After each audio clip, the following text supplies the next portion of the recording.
어떻게 너 같은 인간이 내 아들의 아내가 될 수 있었단 말이냐? 네가 저지른 일들을 생각하면 분노가 치밀어 오른다. 내 아들을 착취하고 노예처럼 부려먹은 것도 모자라 이제는 네 뱃속 아이가 우리 아이가 아니란 사실까지 밝혀졌다. 네가 한 그 가증스러운 거짓말을 생각하면 하늘도 노할 일이다. 증거 있어요? 임신한 자기 와이프를 쫓아낸 인간이야의 사람이랑 같이 사라졌더니. 감히 내 눈앞에서 진실을 덮으려 하다니 뻔뻔한 것 같으니라고. 안녕하세요, 구독자 여러분. 저는 서울 강북의 평범한 아파트에 살고 있는 김정란입니다. 제 이야기를 들어주시고 도움이 될 조언을 남겨주신다면 정말 감사하겠습니다. 저는 남편과 함께 이곳에서 30년을 살며 두 아이를 키워왔습니다. 큰딸 정아는 어릴 때부터 활달하고 똑똑했죠. 중학교 때부터 반장을 도맡아 했고 대학에서는 로스쿨에 진학해 현재는 어엿한 변호사가 되었습니다. 결혼해서 아이도 둘을 낳고 행복하게 살고 있죠. 반면 둘째 아들 민우는 조용하고 내성적인 아이였습니다. 말수가 적어 걱정했지만 공부만큼은 늘 상위권을 유지했어요. 서울대 화학공학과를 졸업하고 대기업 연구소에 취직했죠. 월급도 꽤 받는 편이라 경제적으로는 안정적이었습니다. 우리 가족은 평범하지만 화목했습니다. 한 달에 한 번씩은 꼭 다 같이 모여 식사를 했고 명절이면 온 가족이 모여 송편도 빚고 떡국도 끓여 먹었죠. 특히 민우는 바쁜 와중에도 주말이면 종종 집에 들러 제가 해주는 된장찌개를 먹곤 했습니다. 엄마가 끓인 된장찌개가 최고예요. 회사 식당 된장찌개는 엄마 음식만큼 맛이 없어요. 그렇게 말하며 웃던 아들의 모습이 아직도 선명합니다. 남편은 3년 전에 갑작스러운 심장마비로 하늘나라로 떠났지만 자식들이 잘 자라준 덕에 큰 어려움 없이 지낼 수 있었습니다. 특히 민우는 아버지가 돌아가신 후 더 자주 집에 들렀어요. 제가 심심할까봐 주말마다 찾아와 도시락도 싸가고 가끔은 영화도 보러 가자며 저를 챙겨주었죠. 그런 아들이 얼마나 고마웠는지 모릅니다. 엄마, 저 혼자 살면서 돈도 좀 모았어요. 이제 엄마 좀 편하게 해드리고 싶어요. 그런 말을 하던 착한 아들이었는데 어쩌다 저런 나쁜 여자를 만나게 된 걸까요? 지금도 그때를 생각하면 가슴이 미어집니다. 민우가 32살이 되던 해 평소처럼 조용하던 아들이 갑자기 결혼 이야기를 꺼냈습니다. 연애 한번 제대로 못 해본 아들이라 처음엔 믿기지 않았어요. 하지만 그날 아들의 눈빛은 달랐습니다. 어머니, 제가 소개하고 싶은 사람이 생겼어요. 이번 주말에 시간 되시면 한번 뵙고 싶은데. 그때 알았더라면 좋았을 텐데 아들의 순수한 마음을 이용해 우리 가족을 파괴하려는 악랄한 여자가 다가오고 있다는 것을요. 토요일 오후 긴장된 마음으로 며느리 될 사람을 기다렸습니다. 아들은 아침부터 분주하게 움직이며 집안 곳곳을 정리했죠. 엄마, 너무 긴장하지 마세요. 수진이 정말 착하고 좋은 사람이에요. 현관벨이 울리고 문이 열리는 순간 첫인상이 아직도 생생합니다. 단정하게 차려입은 흰색 원피스에 얌전한 단발머리, 눈웃음이 예쁜 아가씨였죠. 안녕하세요, 어머님. 저는 한수진이라고 합니다. 공손하게 인사하는 모습이 첫눈에 마음에 들었습니다. 제가 준비한 떡과 과일을 보더니 연신 감사하다며 조신하게 웃었죠. 도와주겠다며 부엌으로 따라오는 모습도 참 예뻐 보였습니다. 어머님, 제가 도와드릴게요. 평소에도 요리하시는 걸 좋아하세요? 말투 하나하나가 상냥했고 제 이야기에 귀 기울여주는 모습이 인상적이었습니다. 차를 마시며 이야기를 나누는데 수진이의 가정사가 남달랐습니다. 부모님을 일찍 여의고 친척분들 도움으로 자랐어요. 힘들었지만 그래도 열심히 살았습니다. 그 말을 하는 눈빛에 묻어나는 슬픔이 진심으로 보였습니다. 어려운 환경에서도 대학을 졸업하고 직장도 다니며 씩씩하게 살아가는 모습이 대견했죠. 어머님, 저 사실 말씀드릴 게 하나 더 있어요. 수진이가 조심스럽게 꺼낸 말은 임신 소식이었습니다. 너무 갑작스러워 놀랐지만 수진이는 눈물을 글썽이며 죄송하다고 했어요. 죄송해요, 어머님.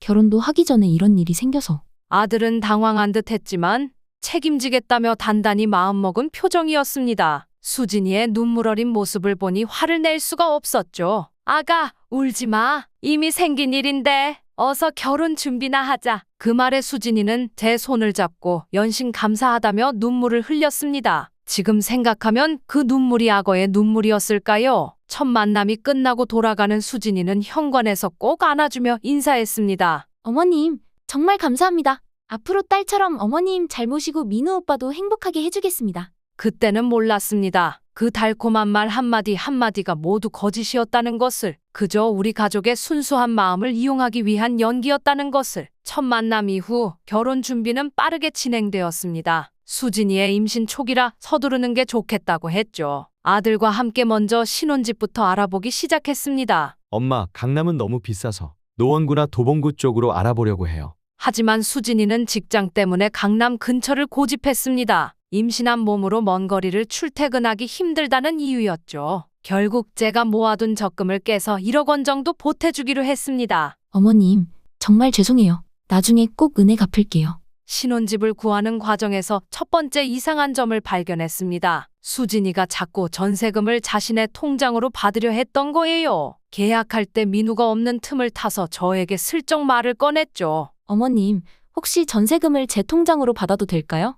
나중에 친정에도 도움을 드려야 해서. 당시에는 애가 효심이 깊구나 하고 넘어갔지만 지금 생각하면 그때부터 계획적이었던 것 같습니다. 결혼식 준비도 순조롭게 진행되는 듯 했습니다. 하지만 웨딩드레스를 고르는 날 또 다른 수상한 점을 발견했죠. 수진이의 친척이라는 분들의 태도가 어딘가 어색했어요.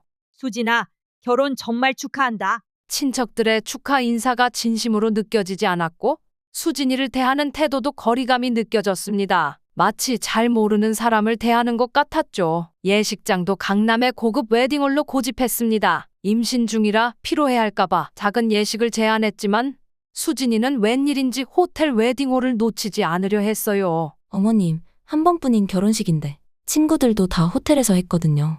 결혼식 비용도 만만치 않았습니다. 드레스, 메이크업, 식장, 답례품까지 모든 것을 최고급으로 고르더니 청구서는 민우에게 넘기곤 했죠. 여보, 이건 신랑이 당연히 해야 하는 거잖아. 돌이켜보면 그때부터 민우의 카드빚이 쌓이기 시작했나 봅니다. 결혼식 전날 수진이의 표정이 왠지 달라 보였어요. 들뜬 예비 신부의 모습이 아닌 뭔가를 계산하는 듯한 차가운 눈빛이었죠. 하지만 그때는 단순히 긴장해서 그러려니 했습니다. 내일이면 정말 며느리가 되는구나. 앞으로 잘 부탁한다. 네, 어머님, 걱정 마세요. 잘할게요. 그 말을 하는 수진이의 미소가 평소와는 달랐다는 걸 그때는 미처 알아채지 못했습니다. 결혼식 당일 환하게 웃으며 민우의 팔짱을 끼고 입장하는 수진이를 보며 저는 눈물을 흘렸죠. 하지만 그건 기쁨의 눈물이 아닌 앞으로 다가올 고통의 예고편이었다는 걸 그때는 아무도 알지 못했습니다. 결혼 직후 처음 한 달은 평화로웠습니다. 매주 일요일이면 신혼부부가 함께 집에 와서 식사도 하고 수진이는 제게 애교도 부리며 며느리 노릇을 착실히 하는 듯했죠. 어머님, 이번 주는 제가 김치찌개 끓여볼게요. 민우 오빠가 어머님 김치찌개 그리워할까봐 비법 좀 알려주세요. 하지만 그것도 잠시 2달이 지나면서부터 조금씩 변화가 감지되기 시작했습니다. 가장 먼저 달라진 건 식사 약속이었어요. 어머님, 오늘은 제가 입덧이 심해서 죄송하지만 다음에 뵐게요. 어머님, 오늘은 친구들과 약속이 있어서 못 갈 것 같아요. 점점 방문 횟수가 줄더니 결국 한 달에 한 번 보기도 힘들어졌습니다. 전화를 해도 바쁘다, 피곤하다는 핑계로 통화도 짧게 끊어버리곤 했죠. 더 이상한 건 민우의 변화였습니다. 늘 깔끔하게 차려입던 아들이 점점 허름해져 갔어요. 옷은 구겨져 있고 얼굴은 헬쑥해져 있었죠. 아들 밥은 제대로 먹고 다니니? 얼굴이 많이 야위었네. 아, 네. 회사가 좀 바빠서요. 걱정하지 마세요, 어머니. 어느 날은 마트에서 우연히 수진이를 마주쳤는데 최신 명품 가방에 비싼 옷을 차려입고 있었습니다. 반면 민우는 몇 달째 같은 양복을 입고 다니더군요. 수진아, 이쁜 가방이구나. 아, 어머님, 이거 회사에서 선물 받은 거예요. 하지만 그날 저녁 민우의 신용카드 명세서가 실수로 우리 집으로 배달되었습니다. 무려 800만 원짜리 명품 가방이 결제되어 있었죠. 점점 더 수상한 정황들이 눈에 띄기 시작했습니다. 주말에도 출근한다던 민우가 실제로는 수진이가 시키는 심부름을 하고 있었고 아들 월급은 통장에 들어가자마자 모두 인출되어 사라졌죠. 민우야, 혹시 경제적으로 어려운 거 있니? 아니에요, 어머니. 그냥 회사에서 대출받은 게 있어서. 나중에 알고 보니 수진이는 민우 명의로 대출까지 받아 사치를 즐기고 있었습니다. 임신 중이라며 매일 고급 레스토랑에서 외식을 하고 산부인과도 가장 비싼 곳으로 다녔죠. 한 번은 수진이의 친구라는 사람과 통화하는 내용을 우연히 들었습니다. 언니, 이번에 새로 산 가방 어때?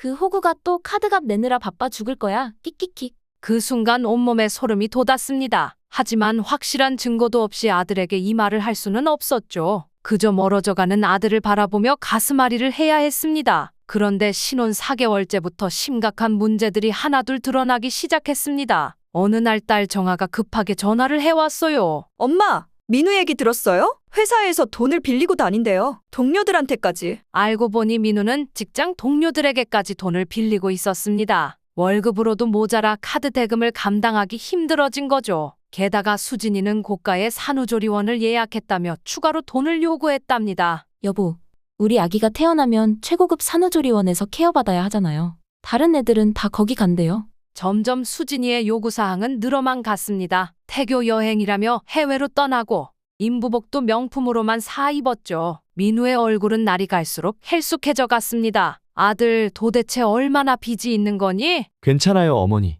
제가 알아서 할게요. 하지만 우연히 본 민우의 통장 내역은 충격적이었습니다. 결혼 후 6개월 만에 무려 5천만 원의 빚이 생겼더군요. 월급은 통장에 들어가자마자 전부 인출되고 카드값을 내기 위해 또 다른 카드로 돈을 돌리고 있었습니다. 수진이의 행동도 점점 이상해졌어요. 임신 7개월이라면서도 늦은 밤까지 친구들과 어울리고 집에는 자주 들어오지 않았죠. 민우가 전화를 해도 받지 않는 날이 많았습니다. 결정적인 사건은 병원에서 일어났습니다. 우연히 같은 산부인과를 다니는 지인을 만났는데 수진이가 다른 남자와 함께 검진을 받으러 온 것을 봤다는 거예요. 올 때마다 그 남자랑 같이 와요. 남편이라고 하더라고요. 가슴이 철렁 내려앉았습니다. 하지만 이게 시작에 불과했다는 걸 그때는 몰랐죠. 민우의 회사 동료한테도 연락이 왔습니다. 점심도 제대로 못 먹고 가끔 화장실에서 우는 모습을 봤다고 해요. 너무 안쓰러워서 연락했다고 합니다. 어머님, 민우가 너무 힘들어 보여서 제가 말씀드리는 게 맞는지 모르겠지만 너무 걱정됩니다. 이제는 더 이상 지켜볼 수만은 없었습니다. 무언가 조치를 취해야 했죠. 하지만 그 전에 확실한 증거가 필요했습니다. 그때 마침 관악산 스님을 만나게 되었죠. 매주 찾아오시던 스님이 그날따라 유독 심각한 표정을 지으셨습니다. 평소에는 가벼운 인사만 나누고 시주만 받고 가시던 분이었는데 갑자기 발걸음을 멈추시더니 말씀을 꺼내셨어요. 보살님, 오늘은 좀 이야기를 나눌 수 있을까요? 스님의 진지한 표정에 저도 모르게 긴장이 되었습니다. 평소 조용하고 과묵하신 분이었거든요. 마당에 있는 평상의 자리를 마련해드렸죠. 보살님 댁에 큰 구렁이가 들어와 있습니다. 원래 뱀은 상서로운 동물이지만 이 구렁이는 독을 품고 있어요. 스님의 말씀에 순간 등골이 오싹해졌습니다. 마침 그때 제 머릿속에는 며느리의 얼굴이 스쳐 지나갔어요. 스님, 혹시 제 며느리 이야기이신가요? 스님은 잠시 눈을 감으시더니 천천히 말씀을 이어가셨습니다. 뱀은 물가를 좋아합니다. 며느리의 흔적을 찾고 싶다면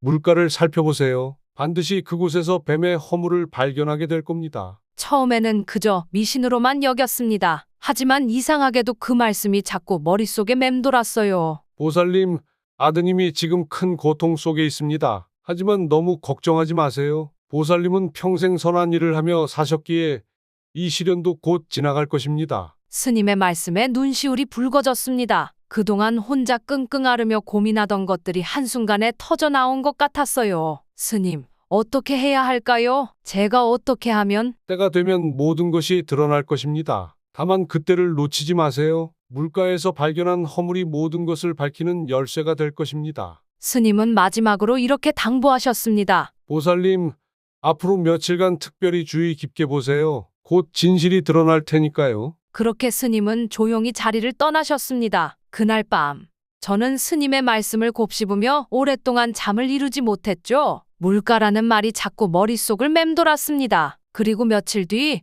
스님의 말씀대로 아들 집 근처 카페에서 충격적인 진실을 마주하게 되었습니다. 그때 스님의 말씀이 예언이었다는 것을 깨달았죠. 스님의 말씀을 따라 어느 날 딸과 함께 아들 집 근처를 살피기로 했습니다. 아들의 아파트 근처에는 조그만 인공 하천이 있었고 그 주변으로 카페들이 즐비했죠. 엄마, 저기 수진이 아니에요? 딸의 날카로운 눈초리가 한 카페를 향했습니다. 창가에 앉아있는 수진이가 보였어요. 하지만 혼자가 아니었죠. 한 남자와 다정하게 이야기를 나누고 있었습니다. 잠깐만요. 제가 녹음 앱을 켤게요. 딸의 순발력이 빛을 발했습니다. 우리는 조심스럽게 그들 근처 자리에 앉았어요. 다행히 파티션이 있어 들키지 않을 수 있었죠. 오빠, 그 바보가 이번에도 카드값 다 냈더라. 백화점에서 산 가방값만 해도 900만 원인데. 수진아, 너무 과하지 않아? 들통날라. 걱정 마. 내가 잘 관리하고 있어. 임신했다고 하니까 뭐든 다 들어주더라고. 순간 온몸이 얼어붙는 것 같았습니다. 수진이의 뱃속 아이 설마. 그나저나 애는 어떡할 거야? 곧 태어날 텐데. 걱정 마요. 어차피 오빠 아이잖아. 출산하고 이혼하면 위자료에 양육비까지 받아낼 수 있을 거예요. 딸이 제 손을 꼭 잡았습니다. 저도 모르게 떨리는 손이었나 봅니다. 엄마, 더 들으실 수 있겠어요? 제 눈에서는 눈물이 흘렀지만 끝까지 들어야 했습니다. 수진이는 계속해서 충격적인 이야기를 이어갔어요. 이제 카드빚만 5천만 원이 넘어. 등골 빼먹을 만큼 빼먹었으니 이제 슬슬 정리해야지. 그래도 너무하는 거 아니야? 뭐가요? 오빠랑 행복하게 살려면 돈이 필요하잖아. 어차피 저 호구는 처음부터 돈줄로만 생각했는데. 딸이 조용히 동영상도 찍기 시작했습니다. 수진이와 그 남자가 카페를 나설 때의 모습, 서로 손을 잡고 차에 타는 모습까지. 그날 저녁 우리는 아들을 불렀습니다. 처음에는 증거를 보여주기가 망설여졌어요. 하지만 이대로 두면 아들의 인생이 완전히 망가질 것 같았습니다. 민우야, 엄마가 보여줄 게 있어. 녹음된 파일을 들려주는 동안 민우의 얼굴은 점점 창백해져 갔습니다. 마지막 동영상을 보고 난 뒤 아들은 그 자리에서 쓰러질 듯 비틀거렸어요. 거짓말이죠? 이건 분명 거짓말일 거예요. 그날 밤 아들은 처음으로 모든 것을 털어놓았습니다. 그동안 수진이에게 당했던 금전적 착취, 정신적 학대, 모든 것을 증거를 확보한 다음 날 바로 딸이 소개해준 법률사무소를 찾았습니다. 정아가 일하는 로펌의 가정법률 전문 변호사를 만났죠. 사기 결혼에 해당합니다. 임신 사실을 속이고 재산을 갈취한 정황이 명백하네요. 결혼 취소 소송과 함께 형사고발도 가능합니다. 가장 먼저 친자 확인 검사를 신청했습니다. 수진이는 처음에는 완강히 거부했지만 법원의 결정이 나오자 어쩔 수 없이 검사에 응했죠. 이런 모욕적인 걸 당하다니. 당신들 두고 보세요. 하지만 검사 결과는 명백했습니다. 수진이의 뱃속 아이는 민우의 아이가 아니었어요. 피고인 한수진은 원고를 기망하여 혼인을 한 것이 명백하며 첫 재판이 열린 날 수진이는 뻔뻔한 태도로 모든 것을 부인했습니다. 저는 아이가 당연히 남편의 아이인 줄 알았어요. 제가 어떻게 누구 자식인지 모를 수 있겠어요? 하지만 우리가 확보한 증거들 앞에서 그녀의 거짓말은 힘을 잃었습니다. 카페에서의 녹음 파일, 동영상, 카드 내역, 통장 거래 내역, 모든 것이 그녀의 계획적인 범행을 증명했죠. 피고인은 원고에게 위자료 5천만 원을 지급하라. 판결이 나왔지만 수진이는 끝까지 버텼습니다. 위자료를 지급하지 않아 결국 감치 신청까지 들어갔죠. 돈이 없어요. 어떻게 갚으라는 거죠?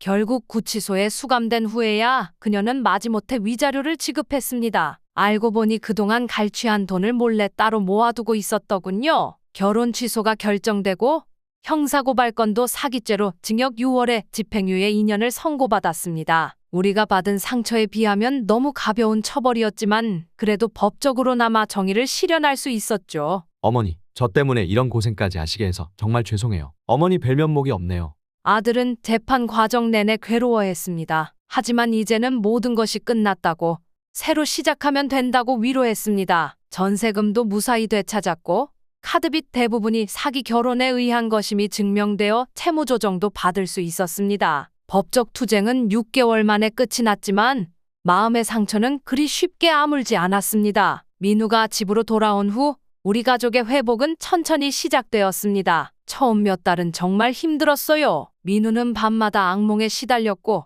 매일 밤 그의 방에서는 흐느끼는 소리가 들려왔습니다. 어머니, 저 이제 어떻게 살아야 할까요? 그럴 때마다 저는 아들의 방에 들어가 등을 쓰다듬어 주었습니다. 마치 어렸을 때처럼요. 딸 정아도 매일같이 퇴근 후에 들러 오빠를 위로했죠. 오빠, 우리가 있잖아. 천천히 회복하면 돼. 가족들은 돌아가면서 민우와 함께 시간을 보냈습니다. 주말이면 다 같이 등산도 가고 가끔은 바다로 드라이브를 떠나기도 했죠. 처음에는 말없이 있던 민우도 조금씩 웃음을 되찾아갔습니다. 어머니, 오늘은 제가 된장찌개 끓여볼게요. 6개월이 지나자 민우는 다시 요리를 시작했어요. 예전에 즐기던 취미생활도 조금씩 되찾아갔죠. 그리고 1년이 지날 무렵 드디어 용기를 내어 심리상담을 받기 시작했습니다. 상담 선생님이 말씀하시는데 제가 너무 착해서 이용당했대요. 이제는 조금 더 단단해져야 할 것 같아요. 우리 가족은 민우의 변화를 묵묵히 지켜보며 응원했습니다. 정아는 주말마다 친구들을 데려와 민우와 함께 시간을 보냈고,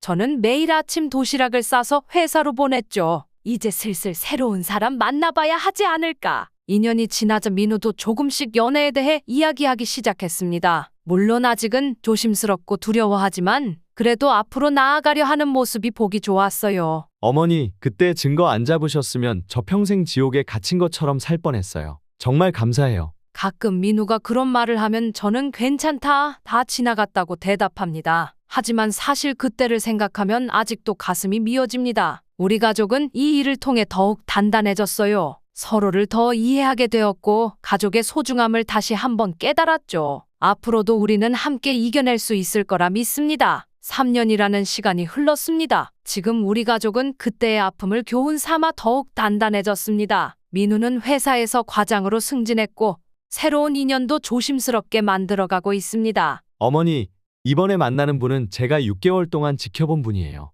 천천히 알아가고 있어요. 이제는 서두르지 않습니다. 상대방의 가족관계며 신용상태까지 모든 것을 꼼꼼히 확인하고 진중하게 교제를 이어가고 있어요. 예전의 순수함은 조금 덜해졌지만 그만큼 더 현명해졌죠. 이 사건을 통해 우리가 얻은 교훈들이 있습니다. 첫째, 결혼은 단순히 두 사람의 결합이 아닌 가족 전체의 일이라는 것입니다. 처음부터 가족들과 충분히 상의하고 알아보았다면 막을 수 있었을지도 모르죠. 둘째, 돈에 관한 문제는 결혼 전에 반드시 확실히 해야 한다는 것입니다. 통장 관리부터 카드 사용까지 모든 것을 명확히 해두어야 합니다. 셋째, 이상한 징후가 보이면 즉시 확인해야 한다는 것입니다. 눈치만 보다가 피해가 커졌죠. 요즘은 결혼 전에 신용조회도 하고 서로의 재산 상태도 공개한대요. 처음에는 너무하다고 생각했는데 이제는 당연한 것 같아요. 민우의 말처럼 세상이 많이 변했습니다. 순수한 사랑만으로는 부족한 시대가 됐나 봅니다. 지금도 가끔 그때의 악몽을 꾸지만